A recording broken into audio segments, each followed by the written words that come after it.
We followed the Senate, I'm sure like the House, has devoted hours this week to public hearings on a wide range of issues to meet deadline for today's policy bills, our first deadline. Each of these proposals, whether the impact is statewide or local, represents an issue of important work to our constituents and deserves serious and fair consideration. And our work this week continues to move us forward to getting our work done on time for Minnesotans this legislative session. The release of the Senate's budget targets next week will provide an outline of our Senate plan to erase the $627 billion budget deficit while also funding the priorities most Minnesotans share: investments in education, job growth, and property tax release. These targets will not be a finalized budget, and in the weeks following the Easter Passover break, we look forward to gathering input from the public as we work together with the House and Governor Dayton on passing a budget that reflects our shared goal for a better Minnesota. Regarding the governor's budget, the Governor Dayton obviously continues to provide the leadership the state needs to deliver on both closing our serious budget shortfall and making investments in our state's future.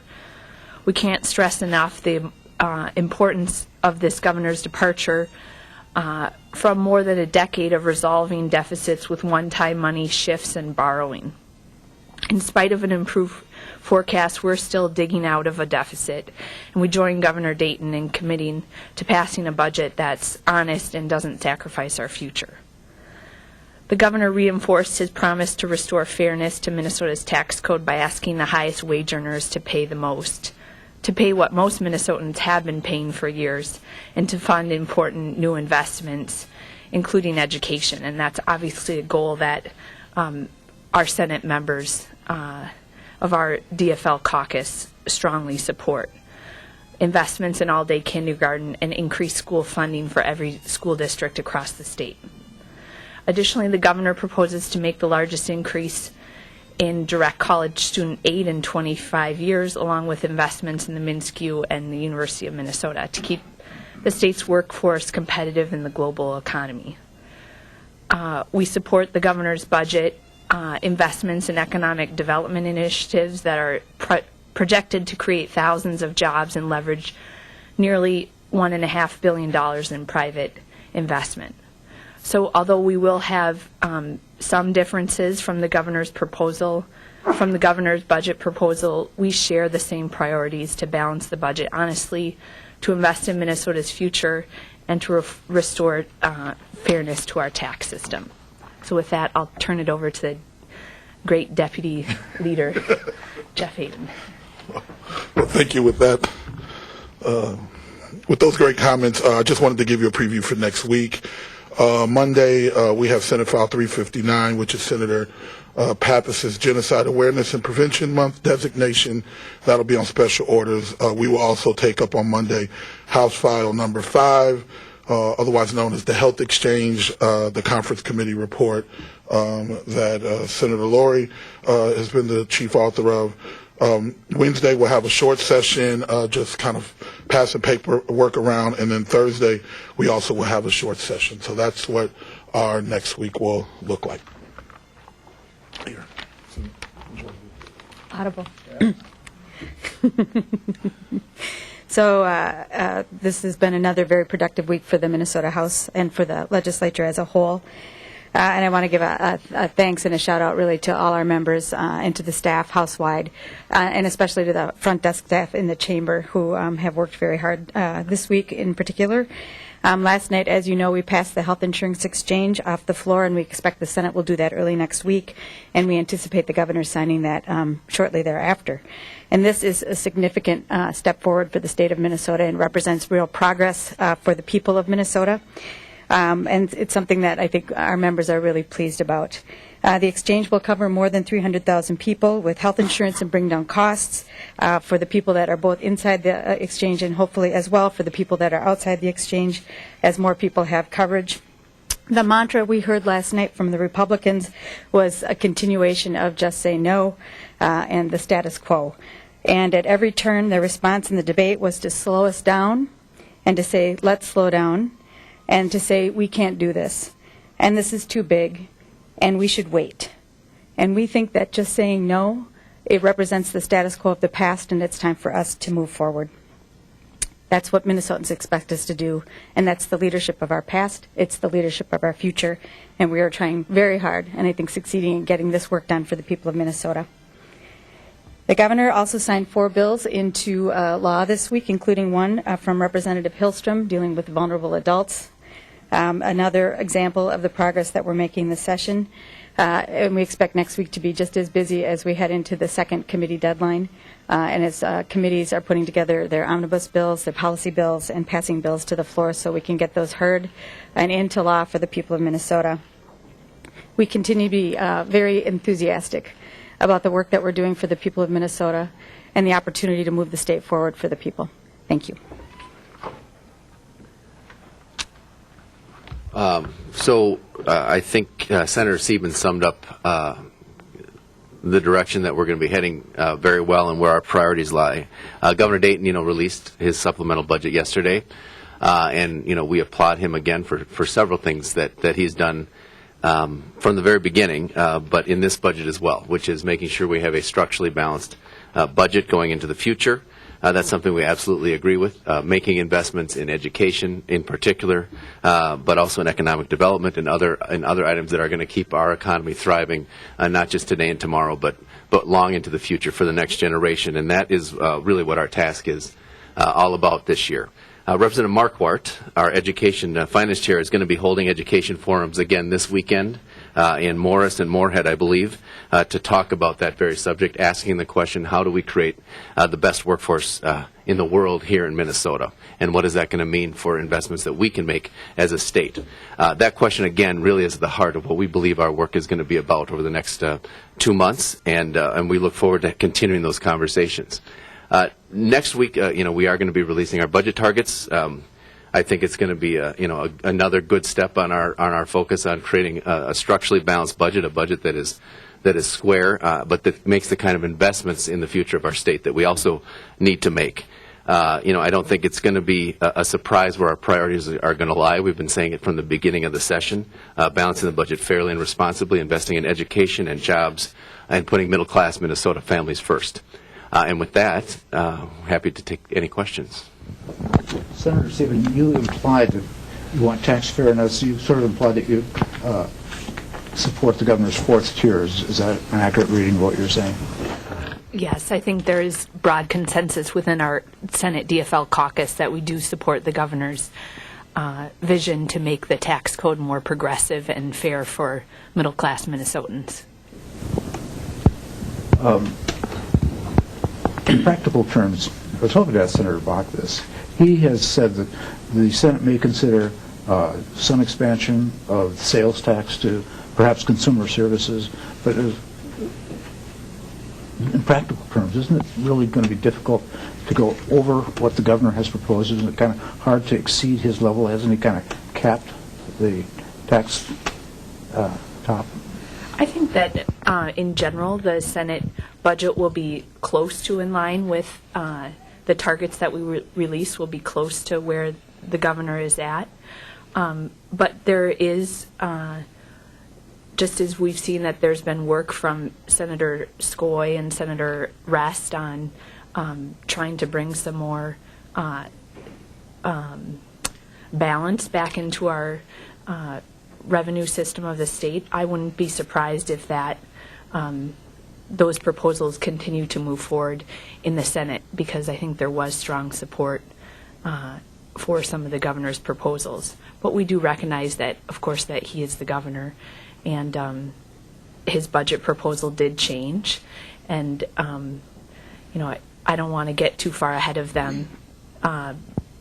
So we'll just leave it at that, I guess. But I think that there still will be discussion here in the Senate about other proposals that we feel that our members support. Mr. Speaker, how about in that vein, the governor's revised budget, he said it was clear those sales taxes to services lacked public but also legislative support. Did lawmakers, particularly in the House, help kill that broad reform and change? Well, I don't know. I know that lawmakers did express some discomfort, particularly about the business-to-business part of that change. And certainly, so I guess that's the answer. And now, I think congratulations are in order for you, too. Is that right? Did I see something? Okay. Well, congratulations. That's great. Senator, can you talk a little bit about election reform? The governor keeps saying he's going to need broad bipartisan support. Early voting, it seems to be clear, lacks that. What direction do you think you're going to be moving? I would clarify that the governor said that we needed bipartisan support for election legislation. And I think that the way that we're proceeding is that early voting is part of the mix of a larger election reform package, and we're still working to gain bipartisan support for a package that includes early voting. But I think that there is some agreement that there are things that we can do to upgrade our election system and bring more integrity to it. And so I'm hopeful that we'll continue to have some willing partners from our friends on the other side of the aisle to bring forward some sort of package. Your clarification, the governor said yesterday broad bipartisan support. You clarified bipartisan support. Does that mean you're just looking for one Republican vote and you're hoping he'll sign it? Well, that would be my hope, but the governor obviously can set his own parameters. But certainly we want to gain more than one member's support. That, I hadn't heard that he said, I don't know what his definition of broad is, and I'm happy to try to influence him on what I think definition should be. No, I didn't say that, but I think bipartisan support can come in a variety of different ways. What are the prospects for moving up the primary date? That is part of our omnibus bill right now, as it's passed out of the Rules Committee, and we're still in negotiations also with the House, obviously, on what they will support. But that's certainly something that has garnered bipartisan support in previous legislative sessions, and I know that there's some folks in the House on the Republican side who have expressed support for that, so that's part of the mix. The Speaker of the House has not expressed support for that. Do you at all feel like the governor actually addresses a lot of the gimmicks and shifts and things in his budget? I mean, he's not doing everything to kind of fix the budget and streamline it over, the next 2 to 3 or 4 years. It seems like he's using a lot of the taxpayer money to go, additional taxes to go to additional spending. Are you going to take that same tact in terms of spending, or are you going to try and reduce the shift, address inflation, those types of things? So, we've said from the beginning that we want to address the shift in this upcoming biennium, and and we're still working on that. But on Tuesday, I think we'll have more information about that. But that is our intent and our plan. The governor the shift has been being paid back. At least the 90-10 shift has been being paid back over time, according to law. And I think the governor's plan acknowledges that. So I think he does have a plan, and if you look at the way the forecast is lining up, within 4 years the shift would be paid up under the governor's plan, even under his new proposal. And so, that may be where we have a little bit of difference in terms of timing with the governor, but I think in terms of the value of getting the budget square, the governor has proposed a structurally balanced budget. He's taking care of the deficit. But what I would also emphasize, I guess, in response to your question, is there's really two issues here. We have to get the budget balanced, and there's a mix of cuts and revenue increases that will accomplish that. And how we define exactly what the parameters are, that does it include the shift or not, I think that's to be worked out. But then, and I think it's important that you ask everybody this question: A, how are you going to actually balance the budget deficit that we're facing? This $627 million is not just going to disappear magically.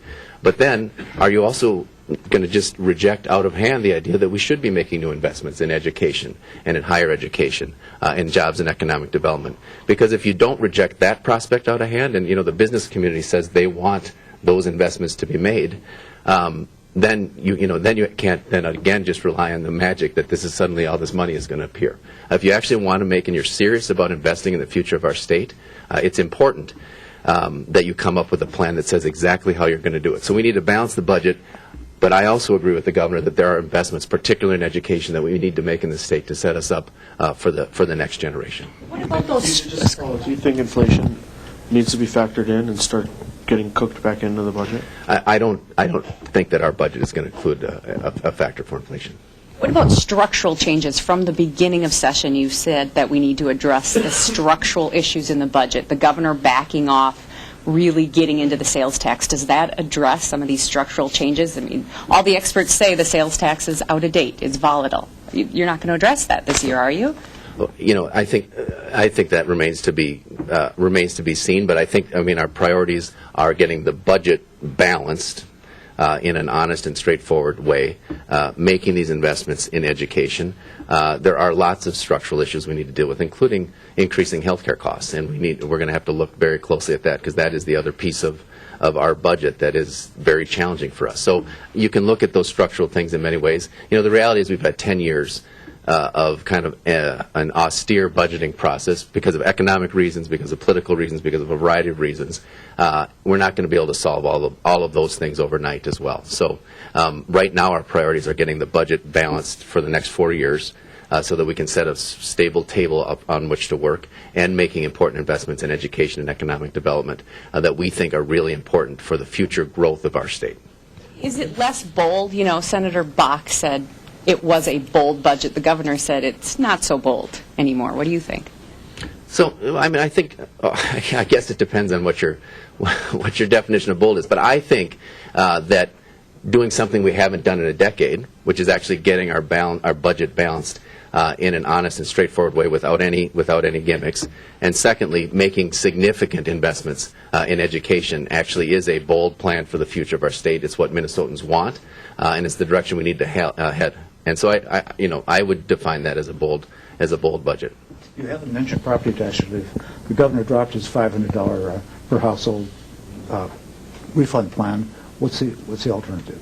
So we have House File 2, which is property tax relief. The governor continues in his budget to have an investment in local government aid and also rethinking that formula. So we are going to have substantial property tax relief in our budget as well. Anybody want to articulate your version of tax fairness? The governor talks about the tax incident study. He talks about people who can afford to do more, doing more. Where's the legislature on that question of what is tax fairness? Well, I think the question is what is budget fairness? And the reality is we balanced the budget on the backs of middle-class Minnesotans for a decade. Part of it's about taxes and making sure that we're lining up the tax code, but part of it is about tuition increases, increasing class sizes. You and I have sons that are going to be in a school where $500,000 more dollars are going to be cut, at least under the current proposal, in this next coming budget. So we have to look at all of these pieces: school fees, tuition going up, property taxes going up. We need a budget that actually works for middle-class Minnesotans and creates opportunity in the future for middle-class Minnesotans. And to us, that's about education and and economic development, job opportunities. And so that's what we're going to be focusing on.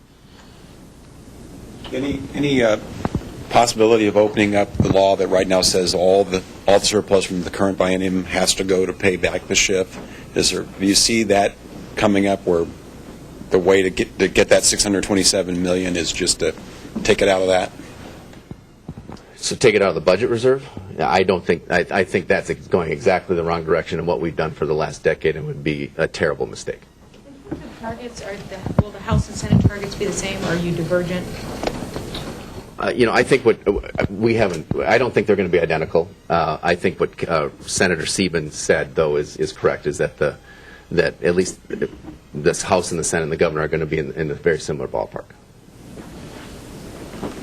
Mr. Speaker, yesterday in the Senate Judiciary Committee, they passed a gun bill with background checks. You and Senator Bach have said that the legislature's best bet was probably a plan that didn't have those measures.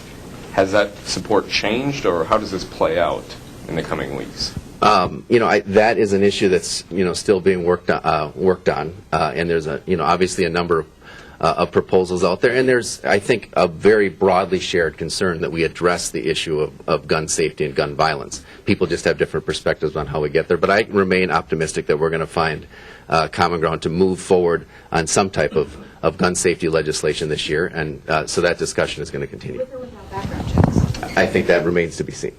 Senator Hayden, what do you think about a gun safety legislation that doesn't include background checks? I think the speaker is right that we're negotiating that. I personally feel that we have to have a comprehensive look at it that does include background checks. I think that is important. The flow of guns that go into communities, I think we need to kind of figure out how that happens, and I think that background checks help with that, as well as helping out those that may be that have mental health issues, and making sure that we have a robust system, and then also stronger penalties for those that commit crimes, I think is pretty important. And so that's my personal vision of what we should do, but I do think that we are working awfully hard with Senator Latz's bill and working with the House to try to find something that we can find consensus and that we can pass. Will lawmakers have failed in their job of public safety if they don't increase background checks this year? Can you say that again? Will lawmakers have failed in their job of keeping Minnesota safe if they don't pass comprehensive background checks? I'm not sure that that's a fair question, because I think that, we come here to compromise and we come here to figure out what we can get done, and so there's a lot of things that we don't do. So I don't think it would be fair to characterize lawmakers, if they don't get something done, as failing in their job. But I think there are a lot of people who want to have a comprehensive background bill, if you will, or a comprehensive look at this issue of gun violence and gun safety, and some of us are hoping that a comprehensive background check is ended. But if it's not, I don't think that it's a failure of lawmakers. I think it's just part of this process over here. Senator Latz said yesterday he thinks he has the votes to pass background checks on the Senate floor. Does he? Well, we hope so. We haven't whipped it formally. We haven't. It's not a caucus position, but Senator Latz is doing his work along with Senator Champion and others that have been championing, no pun intended, this bill. So we haven't formally whipped it, but we do hope that there is and we hope that we can get some bipartisan support, frankly, for this. We think it is important that we think gun violence and gun violence safety is important, and we think that having these three components are very important. Today is the committee deadline on policy bills. Are there any things coming up today that you feel you have to get through to complete your agenda? And are there any high priority bills of yours that appear to be falling by the wayside? I don't know if there's any. I don't think there's no priority bills that come to mind appear to be falling by the wayside. We'll see what happens today, I suppose. But the reality is we have moved a lot of bills through the system over the last several weeks, and a lot even in this last week. And so, as we kind of come through this process, then we will look and sort out and kind of figure out what the next steps are. And next week will be a very important week, too, because some bills that have passed in the Senate will get their hearings in the House and vice versa. Thank you. Thank you. Thank you.